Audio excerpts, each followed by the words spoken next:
समस्त मराठा समाज कोंडी यांच्या वतीने चालू असलेल्या या साखळी उपोषणाचा आजचा 15वा दिवस आहे, 16वा दिवस आहे आणि या साखळी उपोषणामध्ये सर्व स्तरातील नागरिकांनी उत्स्फूर्त असा प्रतिसाद दिलेला आहे। सर्व समाज बांधव या साखळी उपोषणाला पाठिंबा दिलेला आहे। यामध्ये वारकरी असतील, महिला वारकरी, बचत गट असतील, विद्यार्थी, शेतकरी, सुशिक्षित, बेरोजगार संपूर्ण समाज यामध्ये एकवटला असून अतिशय सुंदररित्या हे नियोजन झालेलं आहे। माननीय मनोज जरांगे पाटील यांनी केलेल्या आवाहनानुसार कुठल्याही प्रकारचे जाळपोळ, हिंसक आंदोलन असं न करता साखळी उपोषण हा अतिशय चांगला मार्ग त्यांनी सांगितलेला आहे आणि या त्यांच्या सांगितलेल्या या सूचनेप्रमाणे समस्त मराठा समाज कोंडी व इतर समस्त ग्रामस्थ यांच्या वतीने हे साखळी उपोषण चालू आहे।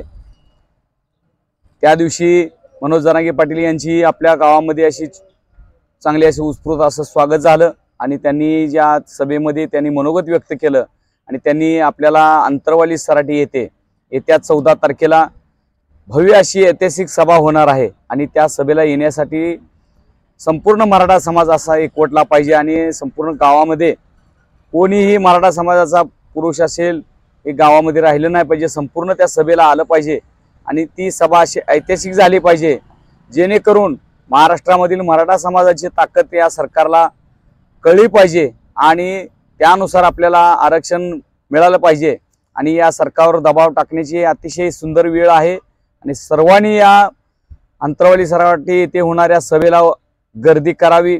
आपल्या घरातील जी वाहनं असतील त्या वाहनानुसार मोटरसायकलवर खूप लांबचं अंतर आहे, त्यासाठी आपापल्या परीनं जे वाहन मिळेल ते वाहनामध्ये आपण आपला ग्रुप तयार करून त्या माध्यमातून आपण अंतरवाली सराटी येथे लवकर कसं जाता येईल, थोडंसं लवकर गेलं तर आपल्याला गाडीची गती कमी करून व्यवस्थितरित्या सुरक्षितरित्या आपण तिथं जाणं आणि सुरक्षितरित्या पाठीमागे येणं, माघारी येणं हे आपलं कर्तव्य आहे।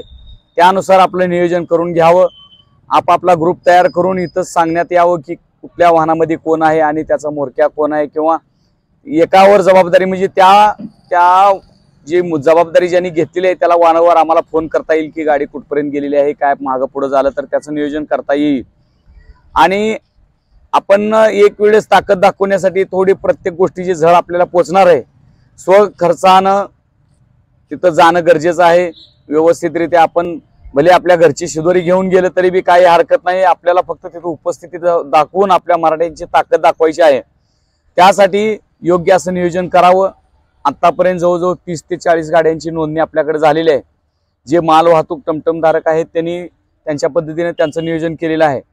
ज्यांना कुठल्याच वाहनामध्ये ॲडजस्ट होणार नाही अशी काही जे नागरिक असतील त्यांनी संपर्क साधावा, त्यांच्यासाठी आयशर टेम्पो वगैरे काहीतरी नियोजन करता येते का, परंतु त्यामध्ये सुद्धा आपल्याला कॉन्ट्री वगैरे काढावं लागेल। इथं कुठल्याही प्रकारची देणगी कोणी काय हे केलेली नाही आहे, हे सगळे आपण स्वखर्चानं तिथं जाणार आहे, सुरक्षित माघारी येणार आहोत। म्हणून सर्वांनी लवकरात लवकर नियोजन करावं आणि आम्हाला इथं सांगावं। दुसरी गोष्ट, येत्या 10 तारखेला आरक्षण या विषयावर आपल्या तुळजापूरपासून मुंबईच्या आझाद मैदानपर्यंत ज्यांनी पायी यात्रा केली ते योगेश केदार येत्या 10 तारखेला आपल्या कोंडीमध्ये येणार आहेत। सायंकाळी 7 वाजता त्यांची सभा चालू होणार आहे। त्या सभेला सुद्धा सर्वांनी उपस्थित राहावं आणि आरक्षण हे आपल्याला का पाहिजे याची सखोल अशी माहिती त्या दिवशी मी थोडी मनोगतातून थोडीशी दिलेली आहे, परंतु त्यामध्ये डीपमध्ये आपल्याला आरक्षण केव्हापासून मराठ्याला होतं, शाहू महाराजांच्या काळाच्या आधीपासून असेल, शाहू महाराजांनी जे आरक्षण कशा पद्धतीने दिलं याची सखोल माहिती आणि आपलं आरक्षण कुठे गमावलं, कशा पद्धतीने गमावलं आणि कुणी गमावलं याची सखोल माहिती आपल्याला योगेश केदार हे अतिशय आरक्षणाविषयी चांगली माहिती देणार आहेत। त्या सभेला सुद्धा आपण इथं कोंडीमध्ये उपस्थित राहू। त्या सभे दिवशी सुद्धा आपण त्या अंतरवाली सराटीत जाण्यासाठी जी काय सूचना आहेत त्याच्या सूचना सुद्धा आपण मांडणार आहोत। परंतु 10 तारखेला जी सभा आपली इथं होणार आहे कोंडीला, त्याला आपण सर्वांनी गावकऱ्यांनी उत्स्फूर्त असा प्रतिसाद द्यावा। ज्या दिवशी अतिशय तोटकं नियोजन कमी वेळेमध्ये आपण मनोज जरांगे पाटील यांचं स्वागत जे उत्स्फूर्त केलं, आज महाराष्ट्रामध्ये त्याची चर्चा झालेली आहे, सर्व मीडियाने त्याची दखल घेतली आहे। एका दिवसामध्ये आपण त्याचं अतिशय चांगलं नियोजन केलं आणि गावच्या आपल्या एकीचं दर्शन सर्वांना दाखवलं। असंच 10 तारखेला आपण योगेश केदार यांच्या सभेला गर्दी करून चांगल्या पद्धतीने त्यांना प्रतिसाद द्यावा आणि 14 तारखेला आपल्याला जे जायचं आहे साधारण 11:30 वाजताचा सकाळच्या सभेचा वेळ आहे तिथं, तर इथून आपण किमान 5 वाजता पहाटे सर्व आपल्या गोष्टी उरकून व्यवस्थित सुरक्षितपणे जाण्यासाठी किमान 4 तासाचा वेळ आपल्याला प्रवासामध्ये लागणार आहे। त्या दृष्टीने 4 तास म्हणल्यानंतर इथून 7-8 ला हलणं चुकीचं आहे। मग तिथं सभा चुकण्याची वेळ येण्यापेक्षा लवकर आपण 1 तास 2 तास लवकर हलू। हिंदवी स्वराज संस्थापक छत्रपती शिवाजी महाराज यांना वंदन करू। आज 70 वर्षानंतर देशाच्या स्वातंत्र्यानंतर राज्यकर्त्यांच्या कावेबाज नीच प्रवृत्तीमुळे मराठा समाजाला आरक्षण मागण्याची वेळ आली। बाबासाहेबांनी घटना लिहिताना आरक्षण हे 10 किंवा 20 वर्षासाठी असावं असं अपेक्षित धरलं होतं। त्यांच्या मागची त्यांची भूमिका अशी होती की मी एका विशिष्ट जातीचा आहे म्हणून मला एखाद्या गोष्टीचा लाभ मिळावा असं होऊ नये, पण राजकर्त्यांनी स्वतःच्या स्वार्थासाठी आरक्षणाची मर्यादा कायम वाढवत नेली आणि एक नवीन दलित दीन समाज तयार झाला, त्यात मराठा समाजाचा समावेश झाला। आज आपला समाज अशा अवस्थेत जगतो, जर जातनिहाय आर्थिक निकषावर जर सर्वे झाला तर आपल्या समाजाचं खरं स्वरूप बाहेर येईल। जवळपास 65% शेतकरी अल्पभूधारक झाले। 2 एकर 2.5 एकर 3 एकराच्या याच्यावर उपजीविका त्यांची चालते। मुलांना आपण उज्ज्वल भविष्य देऊ शकत नाही, कारण की आरक्षणाशिवाय आजची जी प्रचलित परिस्थिती आहे त्या परिस्थितीत आरक्षणाशिवाय उज्ज्वल भविष्य घडणं शक्यच नाही, कारण की शैक्षणिक नोकरी ह्या दोन्ही ठिकाणी आरक्षण आहे। आपली मुलं शिकू शकत नाहीत, ज्या प्रवर्गातली मुलं आहेत त्यांना फी माफ आहे, शिकण्यासाठी स्टायपंड दिला जाते, आपली मुलं त्या स्पर्धेत टिकू शकत नाहीत, तरी तेवढी आर्थिक परिस्थिती आपल्या समाजाची राहिली नाही। त्यामुळे आपल्या समाजाला ह्या 20 वर्षात परत निकड भासू लागली की आपला सुद्धा समावेश आरक्षणात झाला पाहिजे। जर तुम्हाला आरक्षण द्यायचं झालं तर आम्हाला द्यावंच लागेल आणि त्या निर्धारानं आता आपला समाज पेटून उठलाय। हे निर्धार कायम राहिला पाहिजे आणि समाजानं जोपर्यंत आपला समाज एकी दाखवत नाही, बळ दाखवत नाही, तोपर्यंत आपल्या समाजाला आरक्षण मिळणं अशक्य आहे। त्यामुळं निद्रस्त असलेला जो राहिलेला समाज आहे त्यांना सुद्धा जागा होण्याची गरज आहे, कारण की आज आरक्षण नाही मिळालं तर परत कधीच मिळणार नाही, कारण की देशाची परिस्थिती अशी होत चालली आहे, प्रत्येक ठिकाणी खाजगीकरण, राजकीय उलथापालथ इतकी प्रचंड होत चालली आहे। त्यामुळे ही जर काळ असाच पुढे लोटत गेला तर भविष्यात आपल्या समाजाला आरक्षण मिळणं अशक्य आहे।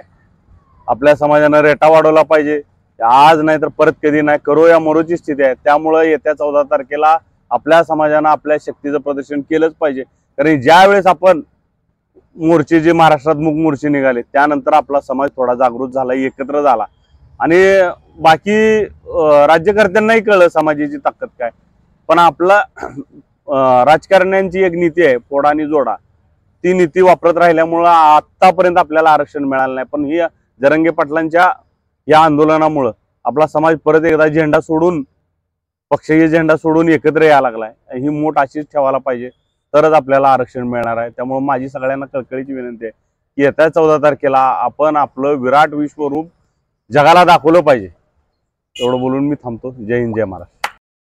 कोंडी येथे जे मराठा बांधवांनी साखळी उपोषण चालू केले त्याचा 16वा दिवस आहे। त्या 16व्या दिवशी आम्ही मराठा समाज बांधवांसाठी तळेपरगा येथील सर्व मराठा समाज बांधवांनी 1 दिवस उपोषणाला पाठिंबा देण्यासाठी आज आमचे सर्व तळेपरगा ग्रामस्थ येत आहेत आणि येणार आहेत। आज आमचं भजन मंडळ असतील किंवा आमचे शेतकरी असतील आणि आमच्या गावातील म्हणजे आमचं तळेपरगा गाव हे 18 पगड जात आहे, म्हणजे प्रत्येक समाजाचे लोक आहेत आणि प्रत्येक समाजाने आपल्याला कोंडी ग्रामस्थांना, कोंडी मराठा बांधवांना पाठिंबा देण्यासाठी ते येत आहेत। आणि माझी एक सर्वांना अशी विनंती आहे की जसं कोंडी गाव जसं जागरूक झालं की आरक्षणाच्या बाबतीत, असं प्रत्येक गाव, प्रत्येक महाराष्ट्रातलं प्रत्येक गावातून जर असा उठाव झाला तर ह्या सरकारला आपल्याला आरक्षण द्यायला आपण भाग पाडायला वेळ लागणार नाही।